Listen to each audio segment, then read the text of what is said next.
Let's explore the power of interfaces a little further.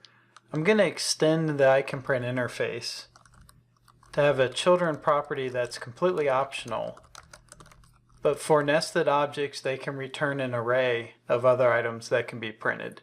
And this question mark makes it optional. So nothing changes right now because nothing has to implement it.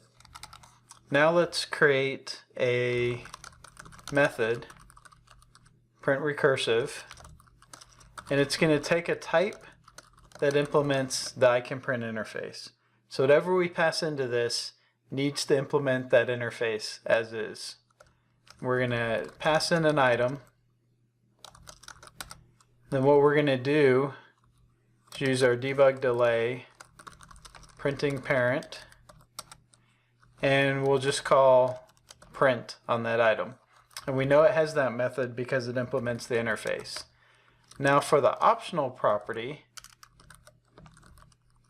if it has children, then what we're going to do is grab those children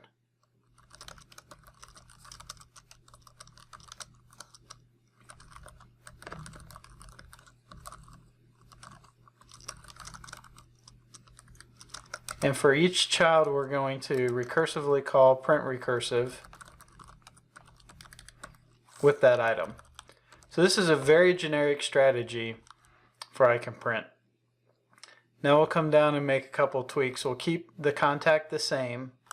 For the contact list, we're going to change the print just to print how many contacts it has. So we'll do I have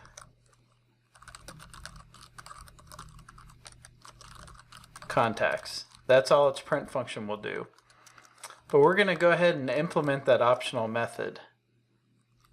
So we'll do get children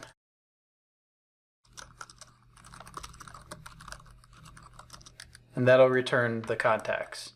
So the getter for that property is returning the contacts, and these implement ICanPrint, so it works the way we'd expect. Now instead of calling print directly, we're going to do two things. We're going to debug delay printing parent and children with recursive call,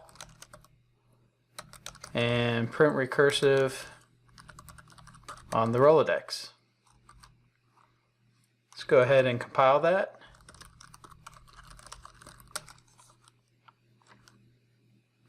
And run it.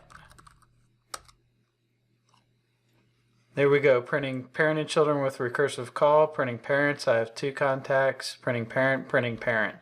So it recursively came in and printed the individual contact details. And in case you're curious, that getter syntax, switching over to the JavaScript side, used object-defined property to create that children property.